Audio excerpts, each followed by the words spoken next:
Halo semuanya, apa kabar? Kita masih tunggu yang lain pada masuk ya. Udah lama nih kita nggak IG live lagi. Oke, banyak banget nih yang udah langsung ready. Waduh, ada Michael Yoh, ada Bro Michael Yoh juga nih. Waduh, saya jadi grogi.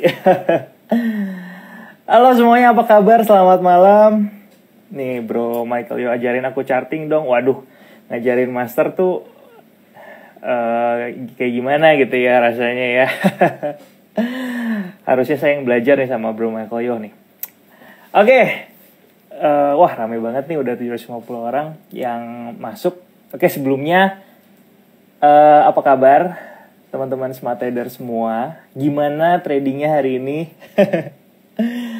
Semoga loss nggak apa-apa, profit juga nggak apa-apa. Yang penting sesuai dengan rencana kita atau sesuai dengan planning kita ya. Oke, jadi sebenarnya IG Live malam ini itu saya sedikit grogi. Kenapa? Karena ini adalah pertama kalinya Instagram Live saya mengundang seorang tamu yang spesial ya. Tamu yang spesial, ini pertama kalinya. Kalau sebelumnya kebanyakan saya diundang ya untuk ngobrol gitu. Jadi saya tinggal jawab pertanyaan. Tapi sekarang saya harus mencoba untuk bertanya nih ya ke salah seorang, menurut saya adalah seorang profesional scalper ya, profesional scalper dengan teknik scalpingnya. Dia juga seorang co-founder dari komunitas PPC atau para pencari cuan ya. Nggak tahu nih udah muncul belum orangnya, tapi yang pasti yang sempat luar biasanya adalah beliau berhasil mendapatkan profit 800% ya. 800% hanya dalam 5 minggu saja loh di pasar saham. Gila, gokil banget. Kalau satu hari ARA, satu saham kita dapat ARA 25% ya. Kalau 5 minggu berarti 25 hari ya, bener ya. Kalau misalkan dikali 25 kali 25 cuma 625 guys. Ini dia bisa mendapatkan 800% dengan cara scalping. Nah, sebentar lagi saya akan ngobrol-ngobrol nih ya, karena sesuai dengan judulnya 1 jam membongkar rahasia suksesnya sang juara trading. Semoga saya bisa nanya-nanya ya, dan juga dapat banyak pembelajaran dari beliau. Dan pastinya buat teman-teman yang saat ini ikut join Instagram live saya, semoga dapat banyak positifnya buat trading teman-teman semua. Oke, nggak usah lama-lama ya, aku langsung aja undang tamu spesial kita, Om Ben. Oke. Sebentar, send request. Halo. Halo Om Ben, selamat malam. Apa kabar? Halo, apa kabar Ko Andi? Aduh, ini baru pertama kali nih dengan Ko Andi ya. Iya, ini spesial banget Om Ben, karena sebelumnya saya belum pernah ada di posisi yang ngundang atau yang mau nanya nih ya sama Om Ben nih. Karena biasanya saya juga seringnya diundang gitu ya. Tapi sekarang saya karena pengen banget belajar, penasaran. Dan pastinya followers saya juga pengen banget nih belajar dari seorang profesional scalper ya. Kalau saya bilang yang berhasil mendapatkan cuan 800% dalam waktu 5 minggu gitu ya. Oke, jadi luar biasa banget. Thank you loh Om Ben udah mau ngobrol-ngobrol, kita diundang. Iya, saya yang sangat terhormat sekali Ko Andi. Jadi saya ini dulu waktu lihat YouTube-nya Ko Andi, saya suka ya dengan cara Ko Andi menjelaskan bagaimana TA dan lain sebagainya. Tapi saya tidak pernah menyangka kita bisa ngobrol secara langsung. Jadi Ko Andi ini adalah salah satu saya ngefans juga dengan Ko Andi ya, dengan cara pembawaannya menjelaskan di dalam YouTube maupun di Instagram Live ya. Atau Instagram ya, story-storynya menarik sekali ya. Tadi saya barusan lihat ya ala Andy Cole ini ya, Andy Cole ya. barusan lihat ya, ala Andy Cole ini ya, Andy Cole ya, logatnya kayak si Siska gitu. yang terakhir tadi, yang soal Facebook ya. Bagus sekali, menarik sekali sih. Saya banyak belajar juga seperti itu, Ko Andi. Waduh, thank you banget. Saya jadi malu nih. Oke, Ben. Ya, jadi depan saya langsung jadi grogi nih, teman-teman. Belum pernah nih ngobrol langsung sama Om Ben. Soalnya gini, Om Ben, waktu di tahun 2020 juga ya, kalau nggak salah, saya juga sering lihat konten YouTube-nya ini komunitas PPC gitu ya. Saya ada beberapa video yang saya tonton juga di sana dan pembahasannya menarik banget. Dan ternyata kemarin Om Ben ini keluar sebagai HOTS champion ya, kompetisi dari Mirai Asset ya, sebagai pemenang juara 1 mendapatkan 800% ya return dari trading selama 5 minggu ya. Itu kalau saya pikir-pikir gimana caranya, saya juga belum bisa memecahkan gitu ya, misteri itu kok bisa gitu. Apakah tiap hari bisa cuan terus gitu ya, nanti kita akan bahas. Tapi sebelumnya kita langsung masuk pertanyaan yang pertama. Kita ngobrol santai aja kali ya, Om Bennya, biar nggak tegang ya. Iya, nggak apa-apa, santai aja. Oke. Pertanyaan pertama boleh ya, kenapa Instagramnya namanya Jalan-Jalan Murah, Om Ben?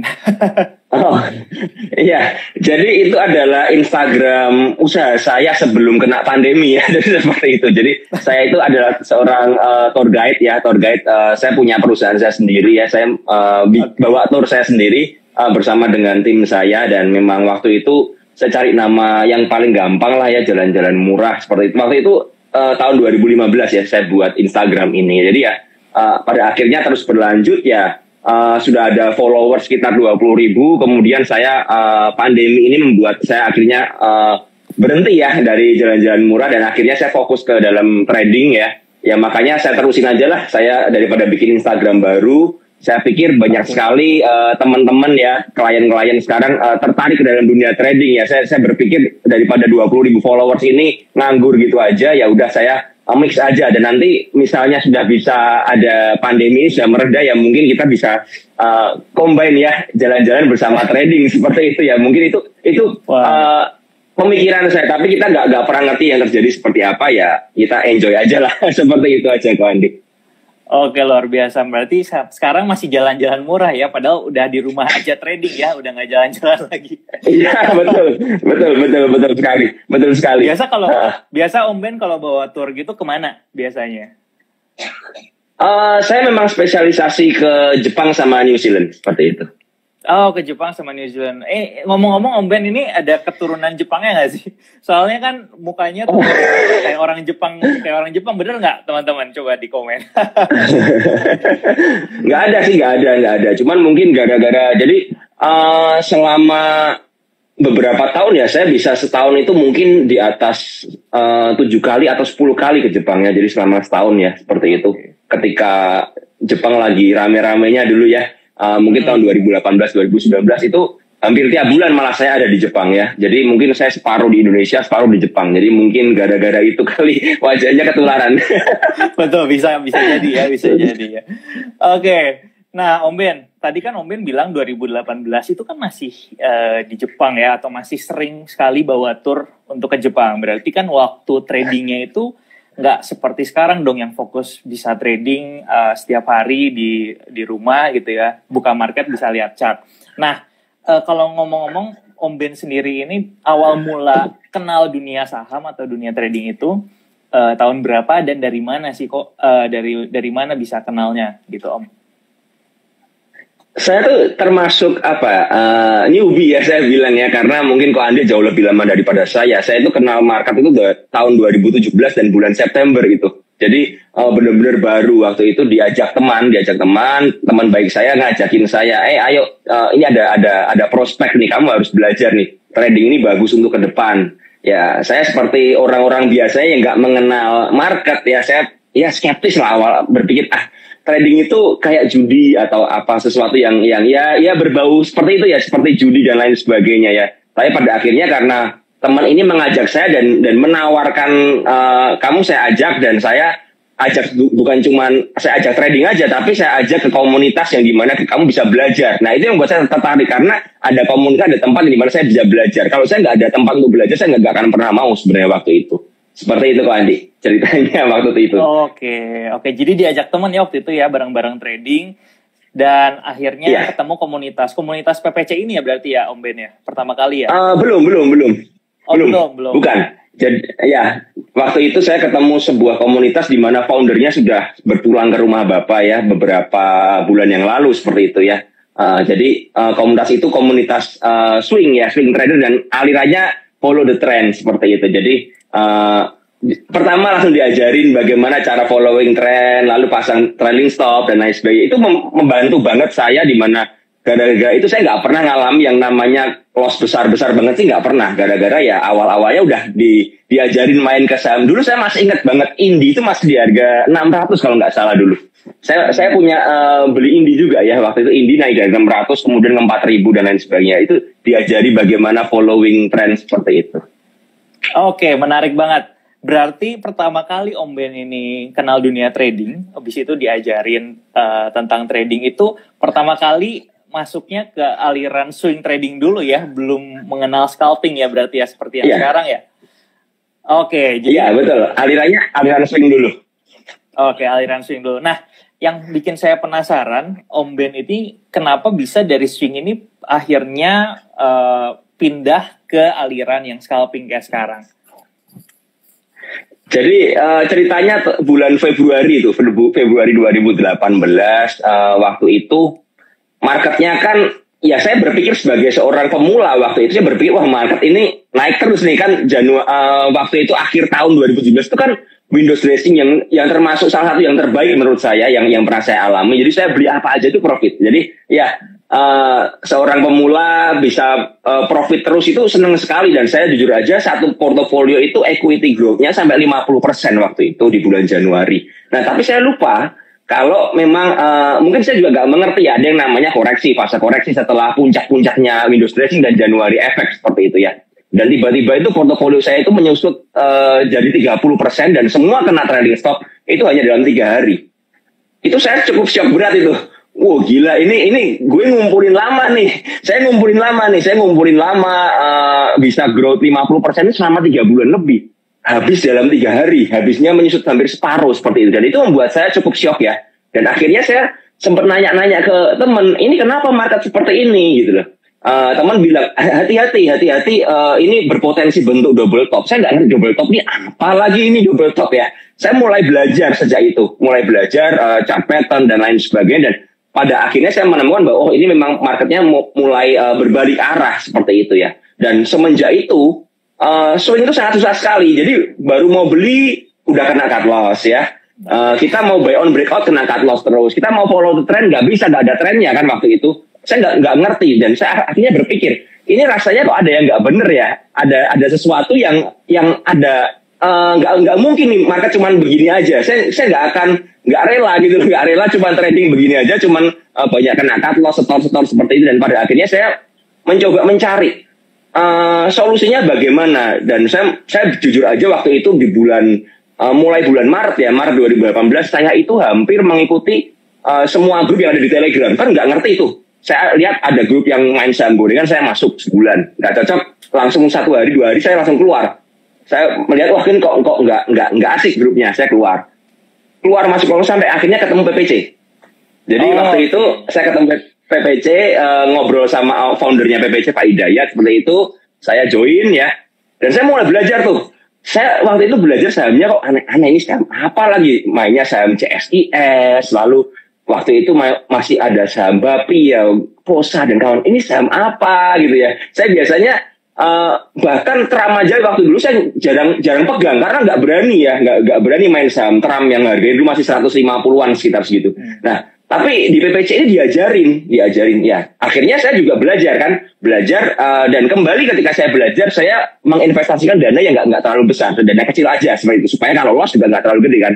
Saya itu di PPC karena cocok ya dengan Pak Hidayat, dengan founder ini cocok, komunikasinya bagus dan dia bertanggung jawab atas grup ya seperti itu saya lihat.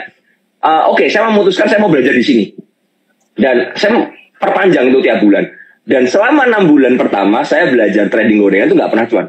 Tidak pernah profit.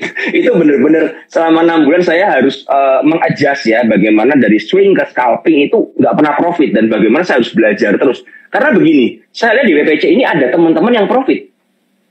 Kok saya nggak profit? Saya memacu diri saya. Mereka aja profit tanpa kita. Aku nggak bisa gitu ya. Dan pada akhirnya aku menemukan, oh aku nggak bisa mengikuti iramanya ternyata. Mungkin terlalu cepat gitu iramanya buat aku. Nah aku ternyata 6 bulan itu adalah waktu yang saya butuhkan untuk proses transisi. Mulai masuk ke bulan ke-7 baru mulai saya bisa pelan-pelan akhirnya bisa profit. Mulai profit pelan-pelan dan sejak itu saya mulai terus menekuni scalping dan ya sampai sekarang ini. Jadi seperti itu ceritanya Ko Andi. Waduh, berarti perjalanannya lumayan panjang ya dari swing pindah ke scalping karena cuannya itu tiba-tiba dimakan turun ya 30%, habis itu dikasih market yang koreksi atau yang lagi konsolidasi kali ya. Oke, saya bisa mulai melihat atau mulai merasakan bahwa seorang Om Ben ini tuh punya profil resiko yang sangat tinggi. Ini udah pasti sih. Nggak mungkin nggak kalau misalkan tiba-tiba dari apa ya istilahnya ya, dari swing, habis itu pindah ke scalping, habis itu kemarin ini ketika kompetisi itu bisa 800% dalam waktu 5 minggu. Itu kalau nggak dengan margin full margin itu nggak akan bisa menurut saya. Bener nggak sih?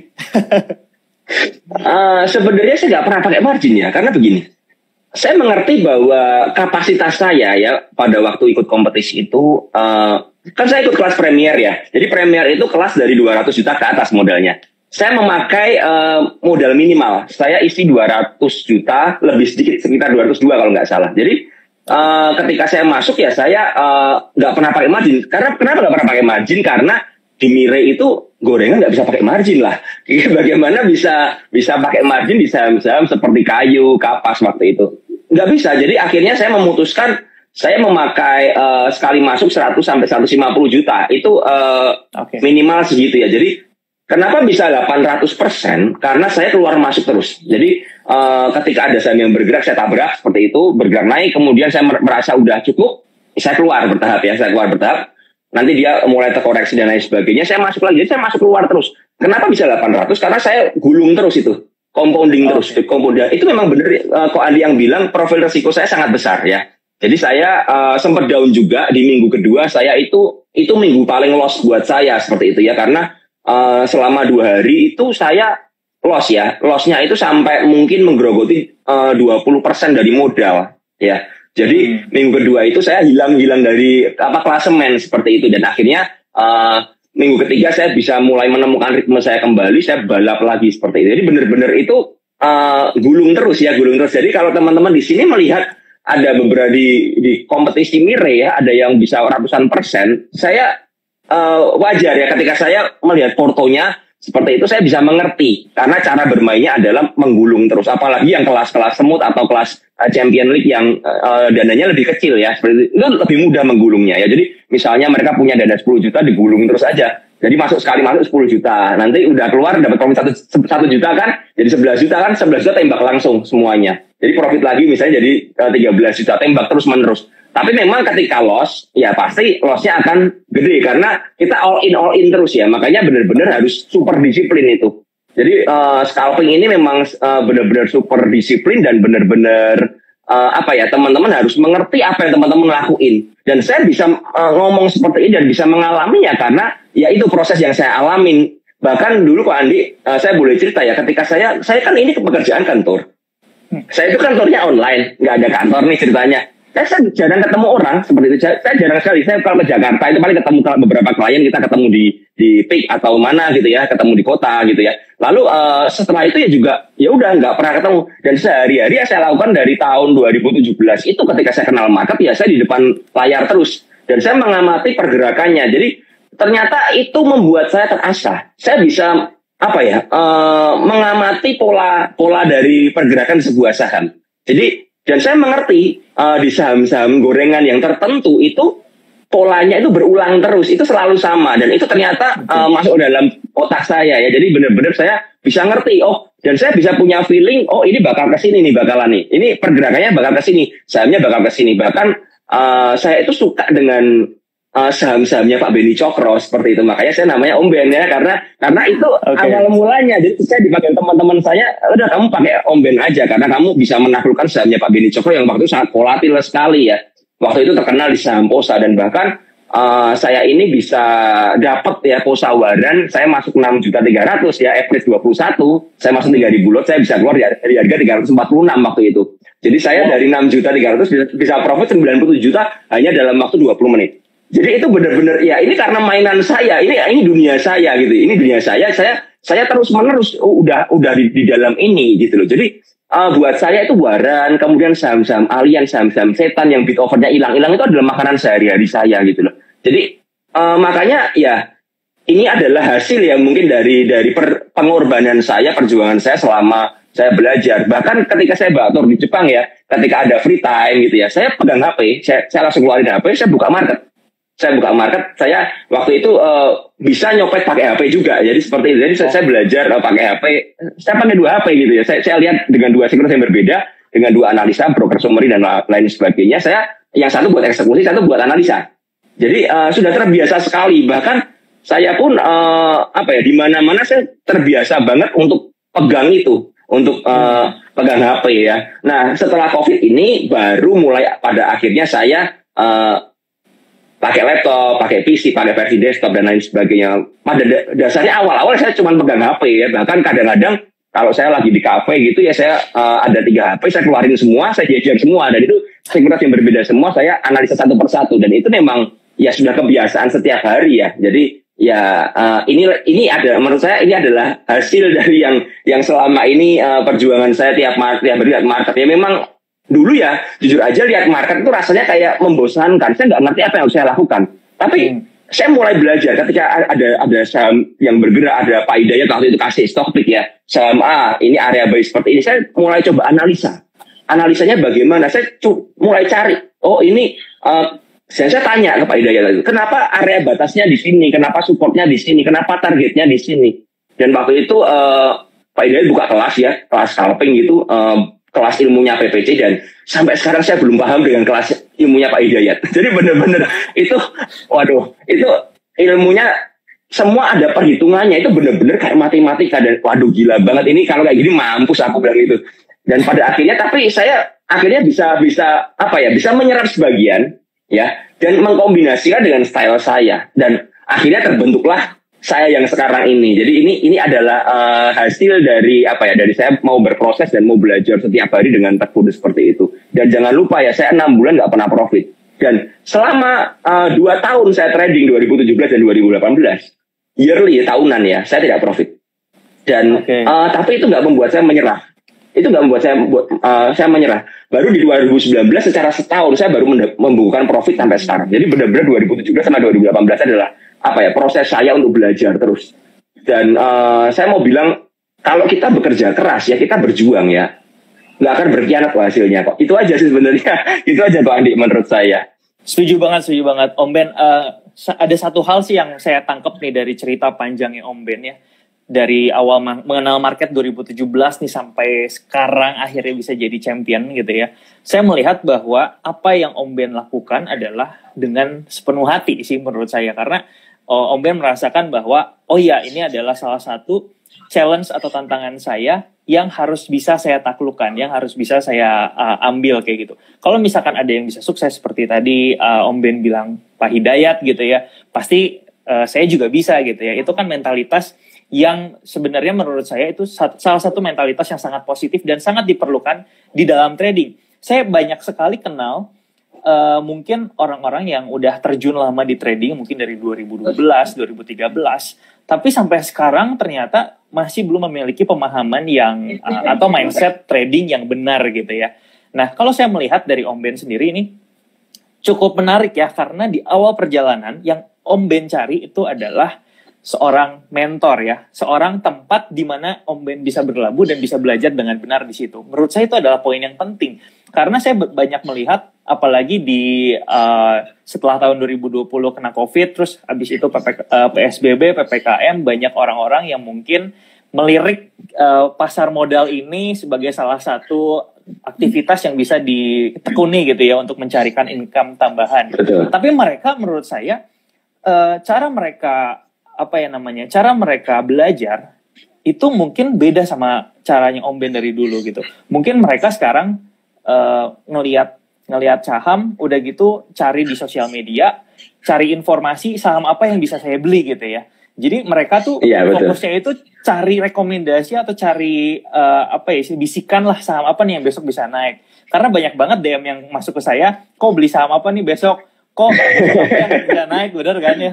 Kurang lebih kayak gitu. Tapi betul. Saya melihat bahwa Om Ben ini ketika pertama kali masuk ke dunia trading, yang dicari itu adalah mentor pertama, kemudian pembelajaran gimana sih caranya saya bisa menaklukkan market seorang diri, bukan berdasarkan rekomendasi atau misalkan signalnya orang lain kayak gitu ya. Nah ini poin penting sih menurut saya buat teman-teman sendiri ya. Jadi mungkin saya rasa you deserve it gitu ya, sampai akhirnya bisa menjadi seorang champion, akhirnya viral di mana-mana ya, sampai diundang buat talk show lah, IG live lah di mana-mana ya, luar biasa sih. Tapi balik lagi ada pengorbanan ya pastinya ya, kayak awalnya tradingnya cuma pakai HP, udah gitu kalau satu HP nggak cukup sampai 3 HP, itu sangat inspirasional sih buat saya pribadi. Oke. Nah next question mungkin ya Om Ben ya, kalau kita sebagai swing trader bisa nggak juara? Coba. Jujur aja bisa sih untuk Pak Andi. Cuman masalahnya kompetitor kamu tuh siapa? Kalau kompetitor kamu seorang scalper, menurut saya ya, dengan market yang seperti sekarang akan susah sekali. Tapi kalau dengan market yang mungkin sedikit bullish ya, mungkin mulai dari Oktober ke November, Desember itu bisa.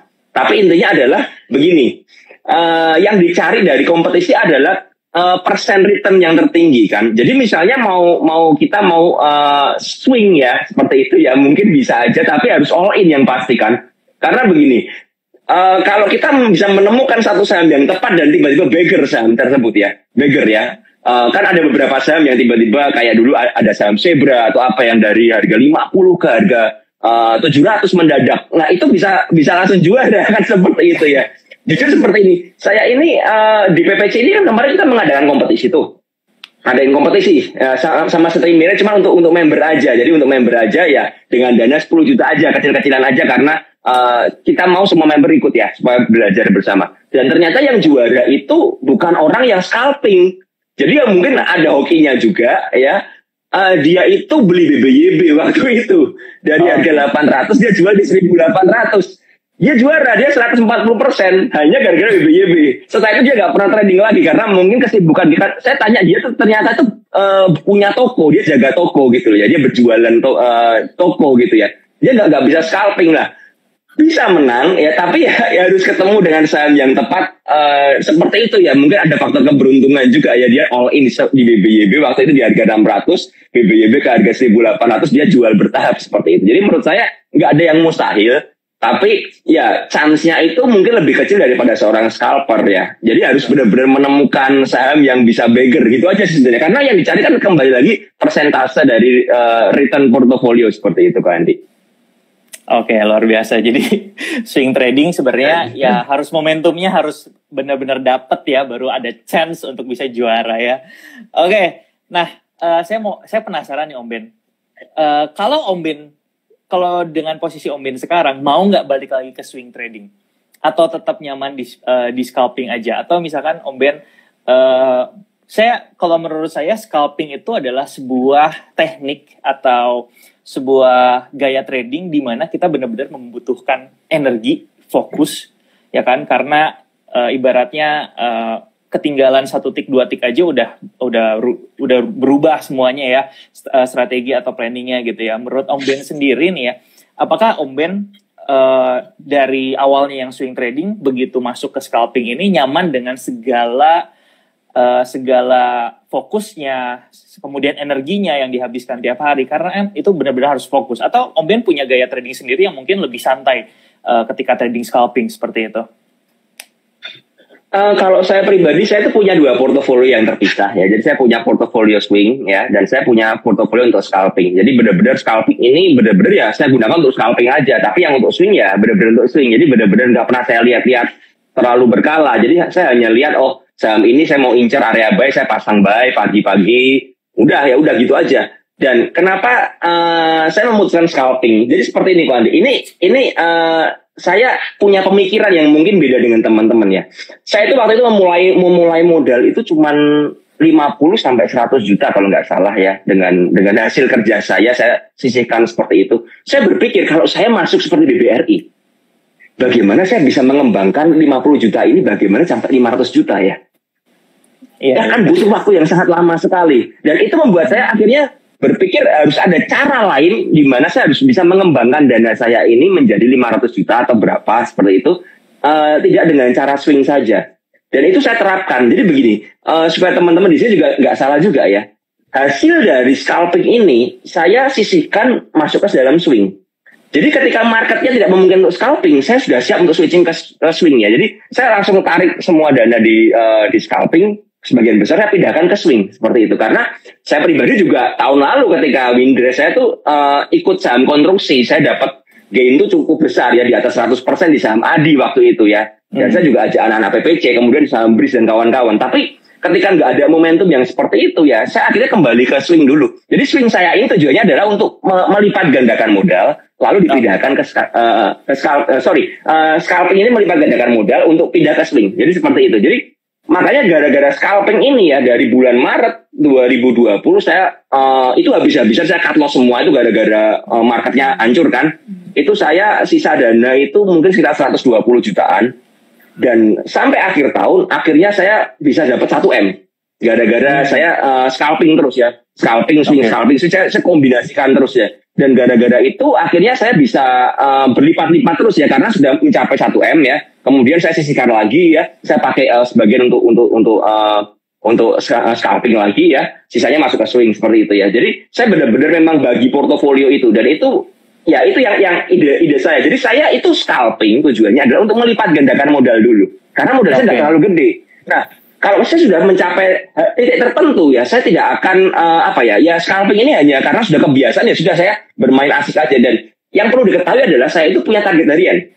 Saya itu nggak muluk sebenarnya target harian saya, Ko Andi. Saya tuh cuma sehari itu butuh 10 juta aja dari scalping. Jadi dengan dana yang saya pakai misalnya ya, saya menggunakan dana 500 juta ya, seperti itu. Saya hanya 10 juta aja lah sehari. Jadi saya punya target minimal seperti itu. Kalau dikasih lebih ya puji Tuhan, kalau nggak dikasih ya sudah seperti itu ya. Intinya saya mencoba mengejar 10 juta secara konsisten ya selama beberapa bulan. Awalnya saya bukan 10 juta, saya awalnya 5 juta waktu itu. Tapi karena 5 juta saya bisa konsisten selama 3 bulan ya, saya naikkan ke 10 juta. Dan bisa konsisten lagi ya, mungkin akan saya naikkan. Tapi intinya adalah trading itu harus fun buat saya. Karena saya sudah stres banget, saya nggak akan mau ada yang salah ya dengan trading ketika saya sudah bikin stres ya. Mungkin saya overtrade, mungkin saya juga modalnya terlalu besar sampai kepikiran nggak bisa tidur dan lain sebagainya. Jadi benar-benar saya scalping ini enjoy aja. Jadi mungkin buat teman-teman bikin stres, buat saya ya enggak juga. Tapi ini adalah hal yang mengasihkan bagaimana saya mencari saham yang dari ARB kalau bisa ya, seperti itu ya, sampai bisa ke arah. Hari ini jujur saya dapat dari saham Empo ya, saham Empo saya masuk di dekat ARB. Iya, dan saya bisa keluar dekat-dekat arah. Jadi itu adalah kepuasan ya, sangat puas sekali ya dengan seperti itu. Cuman ya kembali lagi masing-masing profil resikonya harus dipertimbangkan, benar-benar dipertimbangkan, karena ya kalau nggak paham dengan saham-saham gorengan seperti itu agak ngeri sih jujur aja. Dan saya memang yang benar, kalau ngomong orang datang ke saya itu ketika saya dapat juara Mira ya, orang bergabung ke PPC dengan harapan saya bisa seperti Om Ben. Saya bisa seperti Om Ben di mana bisa scalping, bisa menggandakan duit dan lain sebagainya. Saya bilang, saya itu bukan orang pengganda duit ya, saya bukan dewa uang seperti itu ya. Kamu masih di BPC ini, saya akan ajarin kamu. Tapi ajarin dari basic. Kalau kamu langsung masuk dengan tujuan bagaimana supaya saya dari dana 10 juta jadi 100 juta, itu saya sudah nggak ngerti harus ngomong apa gitu loh. Karena itu adalah cara belajar yang salah di awal. Karena yang di awal yang saya ngerti adalah kita harus belajar dari basic. Saya selalu mengajarkan ya, scalping itu seperti mengendarai mobil Formula 1.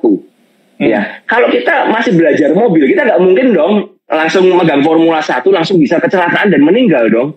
Karena kan kita kasarannya nyetir mobil yang cc kecil aja nggak bisa. Masa mau mengendarai mobil yang powernya gede sekali? Itu sama. Kalau kita aja untuk disiplin aja cut loss di saham-saham swing yang nggak terlalu volatil aja nggak bisa. Bagaimana mungkin kita bisa belajar scalping seperti itu? Dimana tiba-tiba volatil sekali, bid overnya hilang, rontok dan lain sebagainya. Ya tiba-tiba ditinggal sedikit kalau udah ARB sahamnya. Jadi benar-benar kedisiplinan dan dan resiko itu harus diperhatikan gitu loh. Jadi buat teman-teman di sini kalau mau belajar scalping, pastikan kalian mengerti apa yang kalian lakukan dan pastikan kalian bisa mengerti dasar-dasar dari trading dulu. Kalau kalian aja untuk pasang stop loss ini nggak bisa gitu ya kasarannya. Itu bagaimana mau belajar scalping kan seperti itu. Jadi benar-benar harus semua dari basic ya. Dan saya jujur aja, saya juga technical analisa seperti Ko Andi. Jadi saya mengerti bagaimana cara dulu belajar gambar garis support, resist di mana, trend line bagaimana, chart pattern bagaimana. Dan itu saya alami dan saya ajarin setiap hari. Dan sampai pada akhirnya saya menemukan bahwa di trading view saya itu hampir semua saham sudah saya garis seperti itu ya. Gara-gara saya belajar terus setiap hari. Dan itu proses gitu loh. Dan proses ini yang mungkin teman-teman nggak bisa ikut gitu loh. Mungkin bukan nggak bisa tapi nggak mau. Karena pengennya instan. Ya, pengennya instan. Jadi saya pribadi pun saya cukup kaget di COVID ini saya bisa dari 130-an jadi 1M dalam nggak ada setahun. Saya cukup kaget. Loh kok ternyata cepat sekali gitu ya progresnya. Tapi dari situ saya mengerti bahwa ya ini adalah hasil pembelajaran saya setiap hari dan kedisiplinan saya seperti itu. Saya bahkan cut loss juga cut loss gede-gede. Bahkan di kompetisi kemarin juga saya pernah cut loss tuh 18% pernah loh. Saya masih di saham TEDS ya. Ini Indo Sterling itu saya masuk di 2.400 waktu itu kalau nggak salah. Itu diguyur sama satu broker ya, ambrol ke bawah dan nggak bisa cut loss karena lot saya besar ya, cukup besar ya, saya cukup all in. Akhirnya saya bagaimana? Ya sudah saya cut loss, mau nggak mau saya cut loss sudah seperti itu. Nah permasalahannya teman-teman tega nggak kadang-kadang dengan risk seperti itu gitu loh. Anggap aja kita masuk 100 juta. Langsung dalam beberapa menit aja itu bisa minus 17 juta gitu loh. Itu kan ya buat 100 juta kan 17 kan cukup besar ya. Apalagi kalau teman-teman masuk di 200 juta lebih. Dan itu benar-benar faktor resiko harus diperhatikan sekali. Bahkan saya kemarin kejebak juga di saham Prim ya waktu itu yang ada berita bahwa ada salah input ya. Investor Gojek waktu itu kalau nggak salah. Itu saya kejebak di 625 Ko Andi. Saya keluar itu di ARB ke-7. Oh aku. Bayangin coba. Wah, itu saya masuk 500 juta. Saya masuk 500 juta loh itu. Jadi saya itu tiap hari menghitung loss saya. Dan itu benar-benar bikin stres. Nah, kalau kita nggak bisa handle seperti itu, bagaimana kita mau untuk bermain di saham-saham yang volatil dan saham-saham gorengan. Seperti itu. Kalau teman-teman nggak siap dengan resikonya, jangan hanya lihat, saham gorengan itu dari ARB ke ARA. Ya enak, kayak dari Toys ARA ya, tiba-tiba ya dari 125 sampai 170-an. Tapi kalau di ARB juga, kalian harus paham resikonya kan.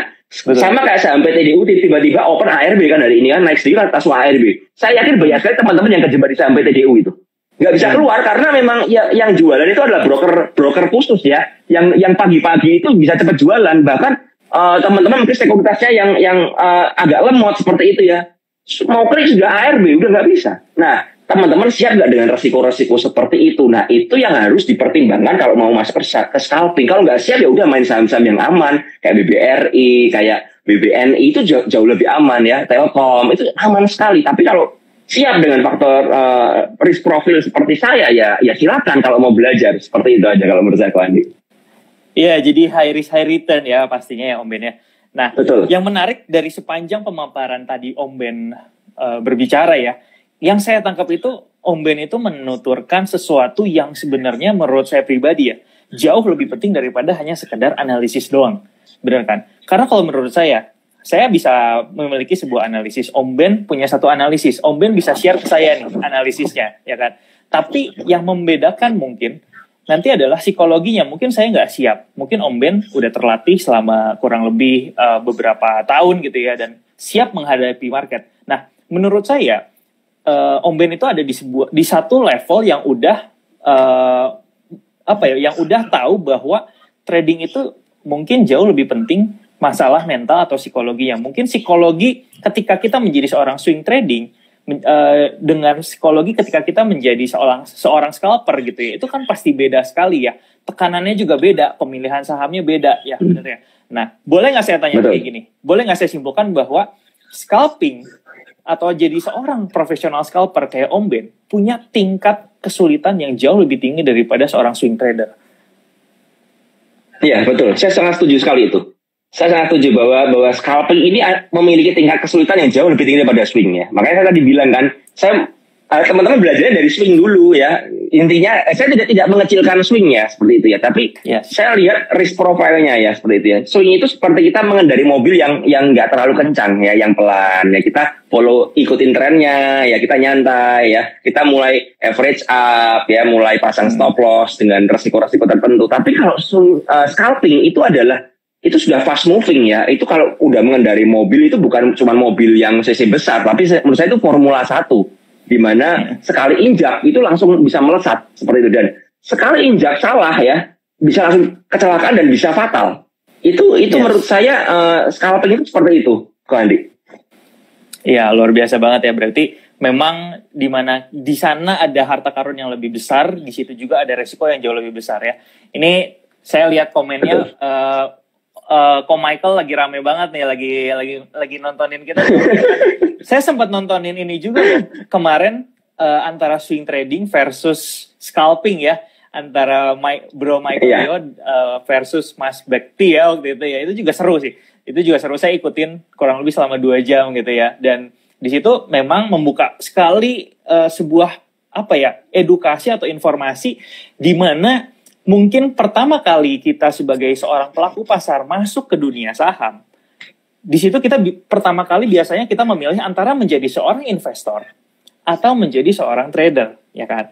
Nah, ketika kita sudah memilih menjadi seorang trader, ternyata di dalamnya banyak lagi sebuah gaya trading atau tipikal trading yang bisa kita explore lebih, ya kan? Mungkin kalau saya jauh lebih nyaman di swing trading gitu ya. Mungkin kalau Om Ben ternyata setelah explore swing trading dan scalping, mungkin profil resikonya dan kenyamanannya juga lebih cocok ke scalping, walaupun ada portofolio tentang swing trading juga ya. Nah, ini yang menjadi poin penting sih buat saya pribadi. Mungkin buat teman-teman juga nih, ada 2.700-an yang nonton ya, bahwa kita harus punya kenyamanannya sendiri ya. Kita trading di dengan gaya seperti apa? Apakah lebih cocok swing trading atau lebih cocok menjadi seorang scalping ya? Nah, tadi yang menarik ya Om Ben ya, saya sempat iseng kan karena saya mau ngobrol nih live sama Om Ben, di mana seorang profesional scalper menurut saya. Saya tadi iseng bikin survei gitu ya di Instastory ya. Kalian tim mana nih ya? Tim swing atau tim scalping? Karena selama ini di konten-konten saya mungkin di YouTube atau di Instagram, saya jarang banget ngebahas tentang scalping. Kenapa? Karena mungkin saya juga belum menguasai tentang scalping yang mendalam gitu ya. Karena sehari-hari saya menggunakan swing trading. Ternyata yang menarik adalah saya melihat bahwa follower saya juga banyak ternyata yang gaya tradingnya mungkin memilih sebagai scalping gitu ya. Sekitar 41%-an gitu ya. Nah, itu menurut saya cukup besar gitu ya, peminat orang-orang terhadap pasar saham ini untuk menjadi seorang scalper gitu ya. Nah, kalau misalkan untuk menjadi seorang scalper sendiri, menurut Om Ben, apa sih yang harus dikuasai? Mungkin analisis technical itu berpengaruh berapa persen sih? Sama mungkin ada nggak cara lain untuk menganalisis misalkan tape reading atau misalkan flow analysis, itu berapa persen sih yang penting perlu kita pelajari menurut Om Ben? Kalau saya pribadi, karena saya berawal dari seorang technical analisa ya, seperti itu ya, pakai TA, seperti saya, TA itu bisa kepake ya, kita tetap bisa pakai ya, di mana saya biasanya menentukan di mana area support kuatnya dari sebuah saham gorengan. Ya, ketika support kuat itu dijebol, itu sudah warning banget buat saya, dan saya nggak akan sentuh lagi saham tersebut ya, apabila sudah patah tren kemudian diguyur dengan volume besar ya. Jadi benar-benar saya memakai TA ya, support resist, bahkan Fibonacci pun saya pakai untuk menentukan target saham gorengan, dan itu ternyata berguna juga di saham gorengan ya. Tapi dalam kenyataannya, di lapangannya, eksekusinya, jadi saya memakai TA itu sebelum saya entry ya. Saya buka TA-nya dulu supaya saya bisa lihat map-nya secara keseluruhan ini mau ke arah mana ya, dari daily, kemudian saya kecilin ke dalam 5 menitan seperti itu ya. Nah, setelah itu yang saya analisa adalah saya analisa tape trading-nya ya, dari broker summary-nya, dari siapa buyer, siapa sellernya, kemudian buyernya ini punya barang berapa banyak seperti itu, dan siapa buyernya, apakah buyernya ini retail atau institusi atau mungkin ada big player besar, dan itu menjadikan pertimbangan saya di mana saya mau entry atau enggak kan gitu kan. Contoh saya kayak contoh ya, saya tidak pom saham Toys ya teman-teman ya. Jadi hati-hati dengan saham Toys sudah arah ya. Tapi saya akan coba berbagi analisa sedikit soal saham Toys.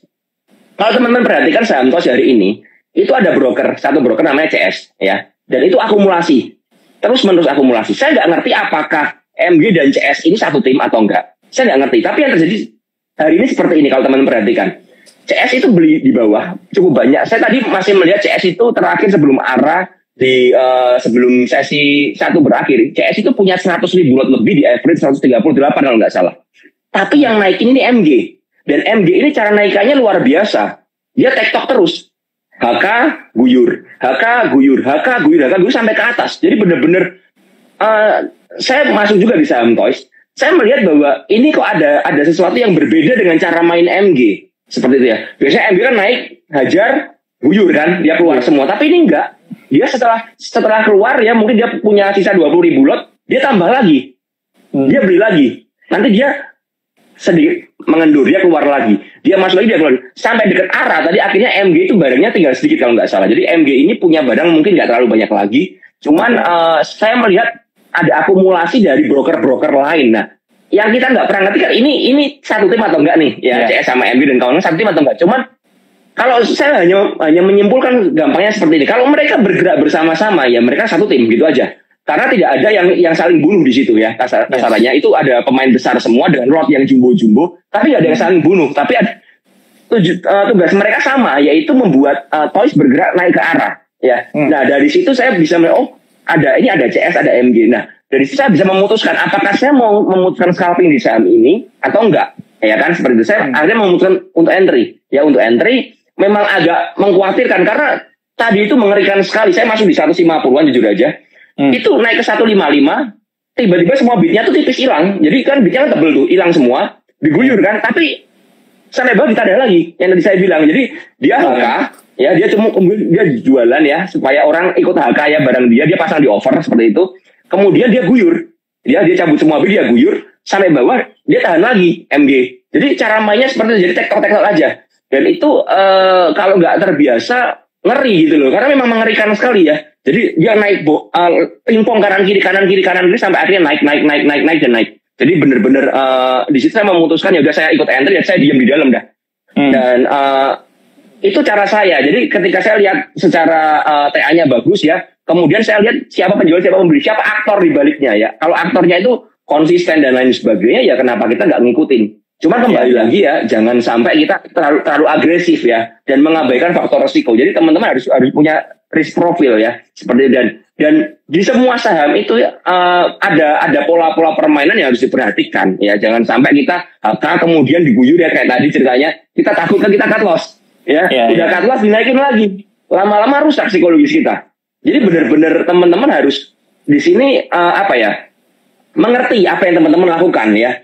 Dan saya menganalisa dengan broker summary dengan seperti itu, dan saya lihat siapa penjual siapa pembelinya. Itu saya memperhatikan sekali itu tape tradingnya bagaimana, dan itu ya menurut saya seorang scalper harus seperti itu karena kita harus bertindak dengan cepat ya. Karena saham gorengan ini bisa aja berubah arah mendadak ya, bisa aja yang punya barang itu tiba-tiba ngeguyur mendadak ya. Kalau udah ngeguyur begitu ya bagaimana ya, saya harus keluar langsung buru-buru mengamankan duit saya gitu loh. Ya, dan itu semua saya lakukan secara tape trading. Tapi memang untuk lihat di situ di dalam mapnya ya pakai TA dulu. Awalnya seperti itu Pak Andi. Saya tahu Om Ben siapa MG itu siapa yang kendaliin. Michael Yo. Iya itu saya baca di komen katanya tadi. MG itu Michael. Iya, Michael Giong ya. Oke, intermezzo sedikit ya. Oke, nah Om Ben menarik ini ya. Jadi gini, tadi kan Om Ben itu sedang menjelaskan bagaimana proses atau bagaimana cara Om Ben menganalisis atau melihat sebuah saham yang menarik. Yang tadi ada saham Toys gitu ya. Nah, jujur saya juga tadi ada sempat beli gitu ya, tapi kalau saya belinya di area-area atas karena nunggu konfirmasi untuk breakout karena gaya trading saya seperti itu. Tapi memang iya betul. Saya pun ada satu hal yang saya perhatikan, yaitu broker summary-nya tadi ya. Ketika saya cek broker summary, mungkin saya nggak benar-benar cek order book-nya atau saya cek tape trading-nya seperti apa. MG-nya keluar masuk dan segala macam, tapi di situ saya melihat ada sebuah akumulasi juga. Jadi banyak yang bilang bahwa analisis teknikal dengan flow analisis atau bandarmologi itu dua hal yang bertolak belakang. Menurut saya, apa yang dari tadi Om Ben jelaskan itu sebenarnya is a part of technical analysis. Technical analysis kan sebenarnya adalah sebuah keilmuan di mana kita mempelajari atau memperhatikan pola yang pernah terjadi sebelumnya. Kemudian kita analisis lagi, ini kemungkinan kalau polanya sebelumnya ternyata kayak gini dia naik. Nah, Om Ben memanfaatkan memori itu untuk melihat lagi, oh ya ini polanya ada yang sama nih ya sama yang sebelumnya. Kemungkinan besar ini akan naik. Nah, saya percaya bahwa Om Ben itu karena setiap hari melihat market dan memantau market, itu adalah bagian dari caranya Om Ben melakukan analisis teknikal dengan perspektif yang lain, benar nggak sih?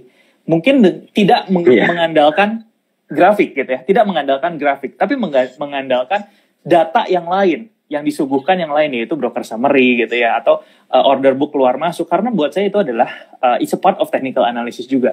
Dan kalau saya sendiri di swing trading mungkin saya juga kadang-kadang melihat broker summary. Tujuannya untuk apa? Tujuannya untuk meyakinkan saya secara technical analysis ini bagus gitu ya, confirm. Secara volume analysis bagus. Tapi mungkin kalau saya bisa mendapatkan informasi tambahan yang lain gitu ya, saya melihat siapa gitu ya orang di dalam atau di belakangnya nih ya, ada yang akumulasi atau ternyata ada distribusi seperti itu. Itu menambah keyakinan saya lagi untuk bisa membeli saham tersebut kayak gitu ya. Jadi buat saya Om Ben itu adalah seorang yang memiliki mungkin gaya analisisnya sendiri berdasarkan experience seperti itu ya Om Ben. Betul. Ya. Jadi apa yang saya dapatkan ini ya part of pengalaman saya. Jadi saya mengkombinasikan TA dengan Broksum itu, dan saya sangat setuju dengan Ko Andi bahwa broker summary atau bandarmologi ya, cara kita malah itu adalah bagian dari TA. Saya selalu bilang sama anak-anak di BPC ini satu kesatuan ya, hanya beda jurusan ya, beda penjurusan seperti itu. Tapi saya bilang ini ada satu yang nggak bisa dipisahkan ya, yang nggak bisa. Dan saya tetap berpegang pada prinsip di mana TA itu di atas bandarmologi, karena tidak semua saham bandarmologinya bisa dibaca ya. Yes. Ada beberapa saham yang membingungkan Broksumnya, nggak jelas ini penggeraknya siapa, semuanya acak. Nah, ketika semuanya acak seperti itu, apa yang kita lakukan ya kita kembali ke TA. TA-nya berkata seperti apa ya, itu yang saya lakukan. Jadi ya ini adalah analisa saya begitu kan. Iya, menarik.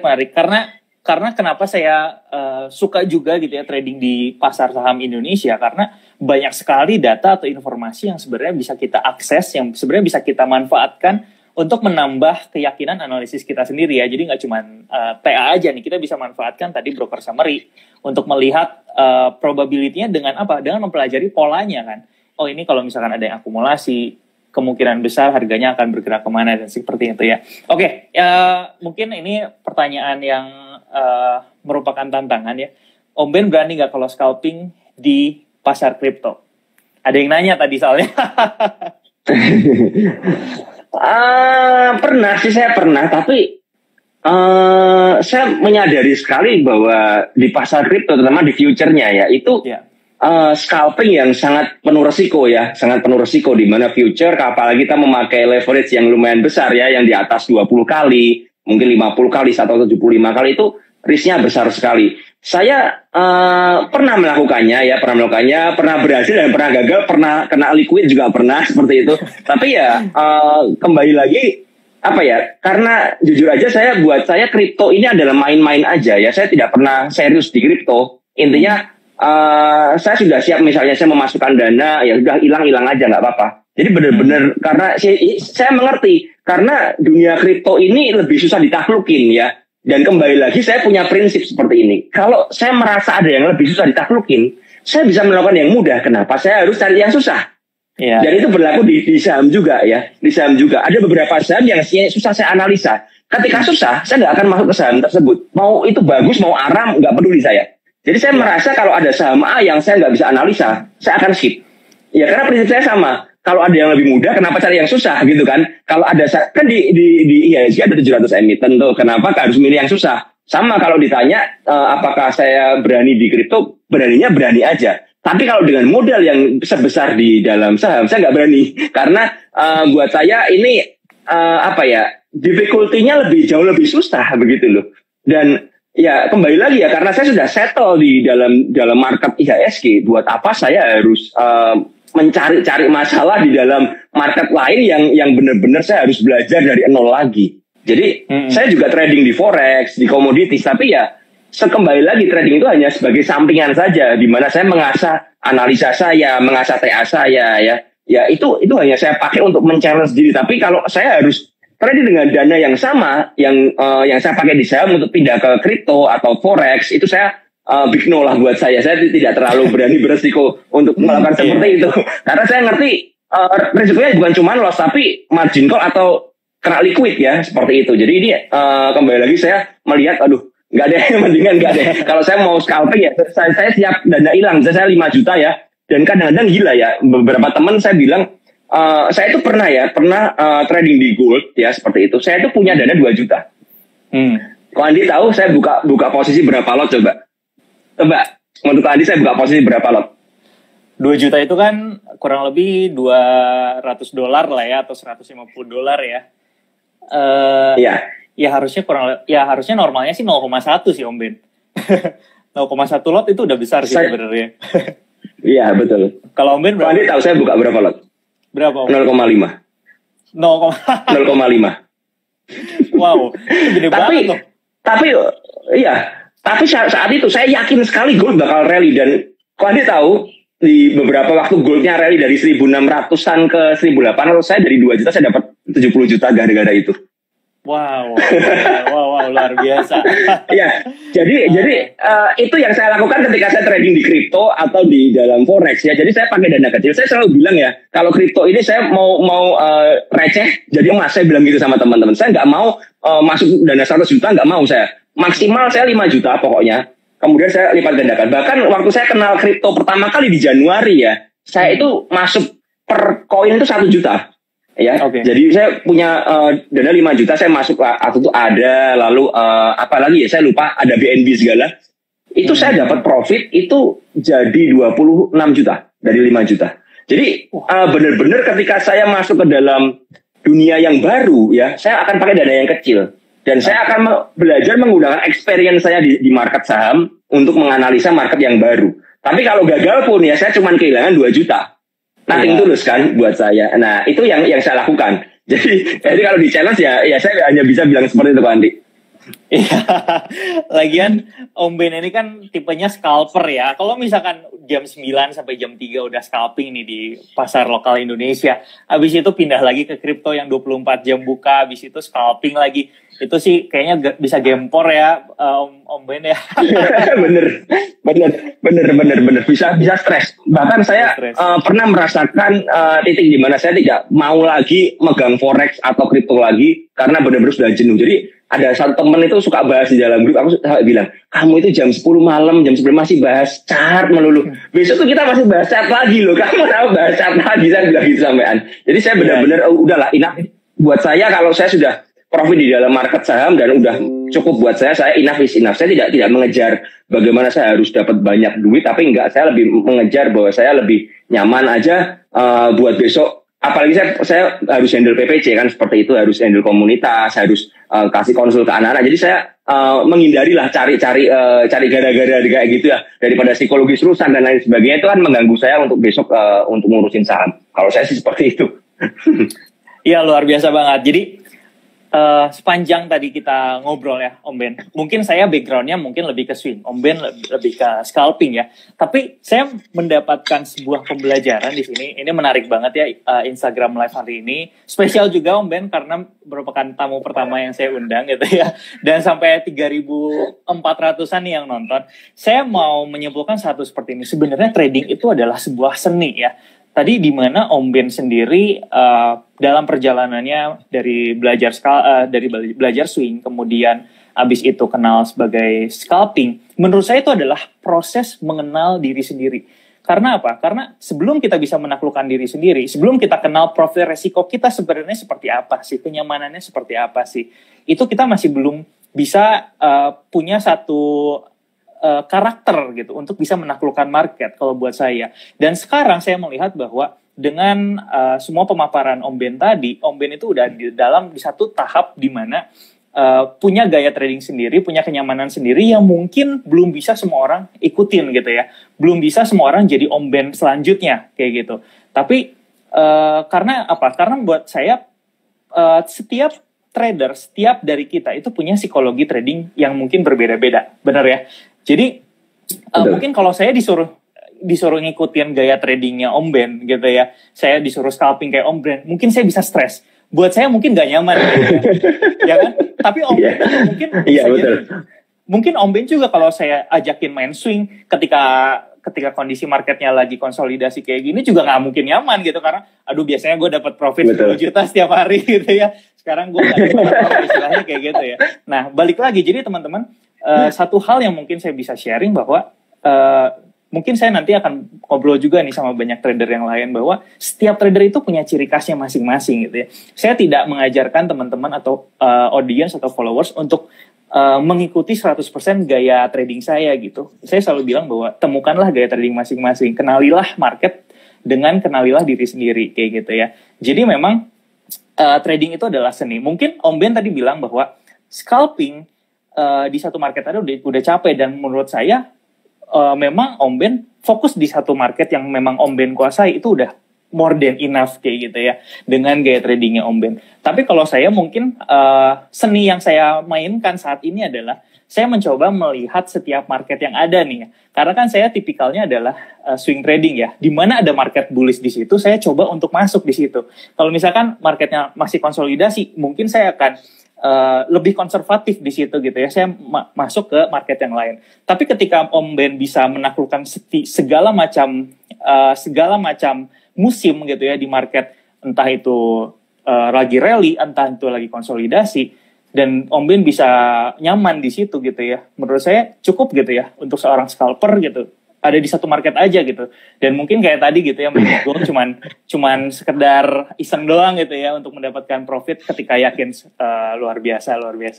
Oke, itu luar biasa sih, saya banyak mendapatkan perspektif baru gitu ya dari seorang scalper, karena mungkin saya yang biasanya seorang swing trading mendapatkan pemahaman baru. Thank you so much Om Ben. Mungkin ada pesan terakhir nggak ini? Iya. 1 jam ya, 1 jam. Mungkin ada pesan nggak buat teman-teman semua yang nonton?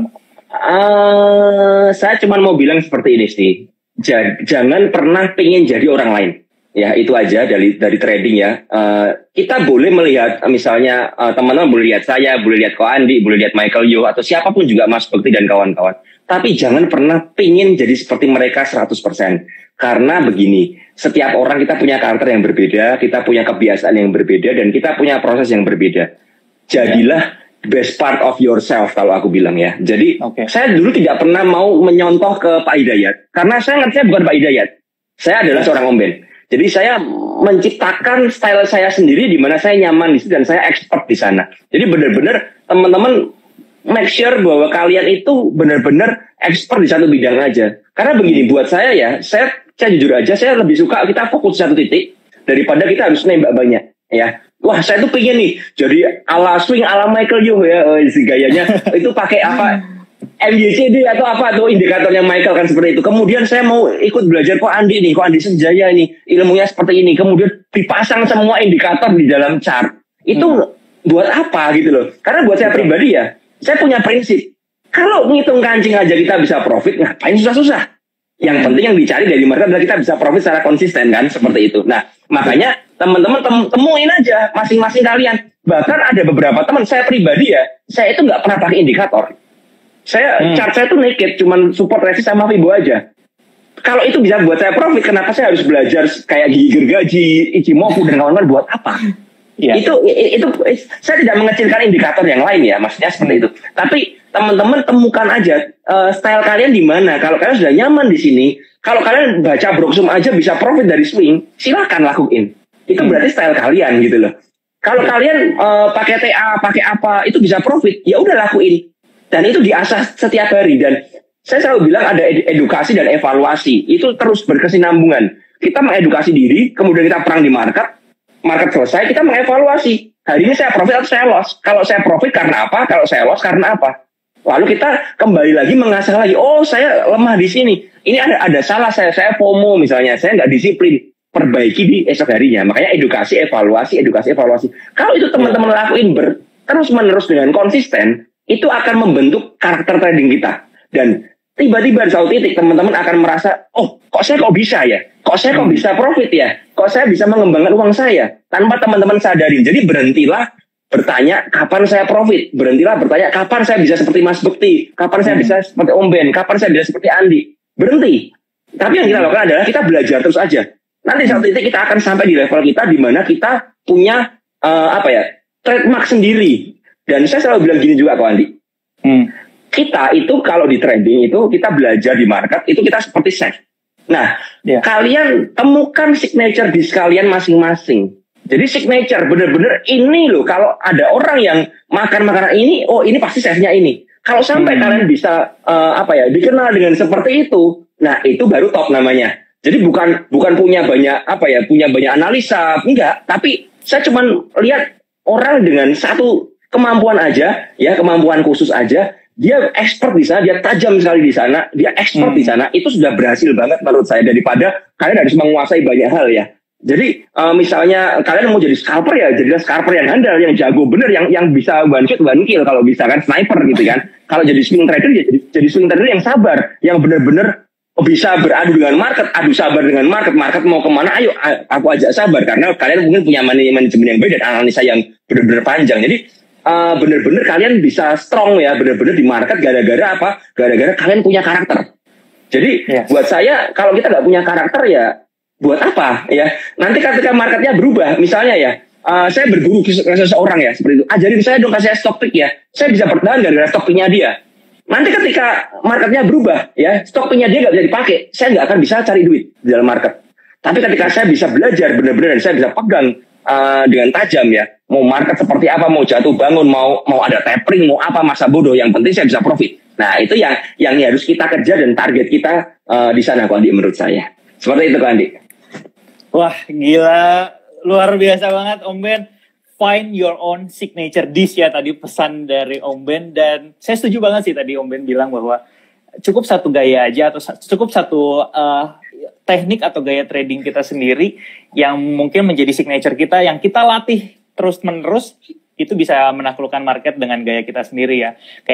Kayak quotes-nya Bruce Lee saya ingat ya. Jadi cukup satu tendangan aja saya latih 10.000 kali, dan itu akan menjadi dan lawan-lawan akan lebih takut ke orang yang bisa seperti itu ya. Jadi betul, saya setuju. Ya, jadi luar biasa banget Om Ben dengan gaya Om Ben sendiri, dan saya harap teman-teman semua yang nonton sekitar 3.400 orang tadi juga bisa menemukan gaya tradingnya sendiri, menemukan signature dish-nya masing-masing, jadi chef masing-masing ya, jadi chef yang punya satu signature gitu ya di market, seperti itu. Luar biasa banget hari ini Om Ben, thank you so much buat kesediaan waktunya Om Ben. Iya, sama-sama. Oke, jadi udah 1 jam nih, mungkin segini aja. Saya harap saya sendiri banyak mendapatkan positif informasi, positif pikiran gitu ya dari Om Ben, dan saya harap juga teman-teman semua malam hari ini bisa dapat banyak gitu ya, yang berguna untuk trading journey ke depannya. Oke, mungkin segitu aja Om Ben, nanti kita ngobrol-ngobrol lagi ya di lain kesempatan ya kalau bisa ya. Okay. Boleh, silakan Ko Andi ya. Oke, thank you so much teman-teman semua yang udah hadir di IG Live hari ini. Kita mau pamit dulu, undur diri. Thank you so much Om Ben ya. Stay healthy and stay safe teman-teman semua. Dadah. Dadah.